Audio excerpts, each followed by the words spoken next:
Hebrews chapter 2 verses 14 to 18. He had to become like his brothers and sisters in every way. Since the children share in blood and flesh, Jesus likewise shared in them, that through death he might destroy the one who has the power of death, that is, the devil, and free those who through fear of death had been subject to slavery all their life. Surely, he did not help angels but rather the descendants of Abraham, therefore, he had to become like his brothers and sisters in every way, that he might be a merciful and faithful high priest before God to expiate the sins of the people. Because he himself was tested through what he suffered, he is able to help those who are being tested.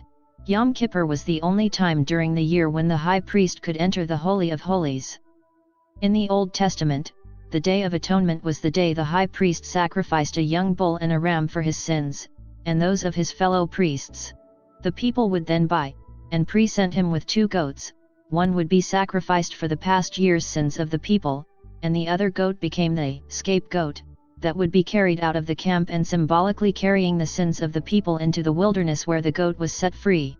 This Day of Atonement renewed or reconciled the people's sinful ways, and renewed their friendship with their God. The word atonement means covering, but it does not mean absolution. The high priest was the mediator between God and man.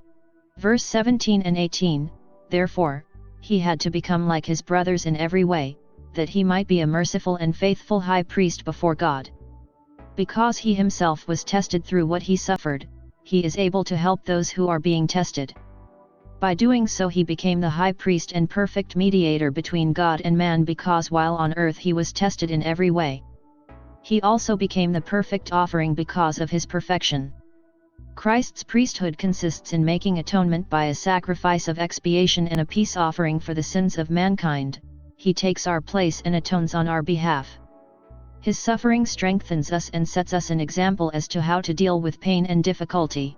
Who are the children God had given to Jesus? Us, you, and I, not spiritual adults in theological matters, thus children in faith, and hopefully we are engaged in our individual faith development. Christ became human so that he could die and rise again in order to destroy the fear of death. Christ demonstrated for us that we need not fear death because earthly death marks the beginning of eternal life. He is a brother to us who puts his trust in the Father and is often seen praying to the Father for guidance. Christ shared fully in humanity because he took on the role of a high priest when he made the perfect offering of himself for the sins of his fellow human beings. Verse 18, for because he himself has suffered and been tempted, he is able to help or empathize with those who are tempted. Satan is regarded by Jews and Christians as the accuser or prosecutor of men before God. Christ is regarded by Christians as the advocate or defender of the people before God. 1 John chapter 2 verse 11, my little children, I am writing this to you so that you may not sin, but if anyone does sin, we have an advocate with the Father, Jesus Christ the righteous. Jesus is a sympathetic and merciful high priest who, because of his humanity, experienced the full range of temptations. He knows how the temptations feel from the human perspective. He knows firsthand the tendency of human spiritual weakness. Christ has indeed been made perfect for his role in leading us to our participation in his glory. Christ's human birth was a necessary part of a merciful God's plan for our salvation. Let us approach God with confidence. Therefore, since we have a great high priest who has passed through the heavens, Jesus, the Son of God, let us hold fast to our confession.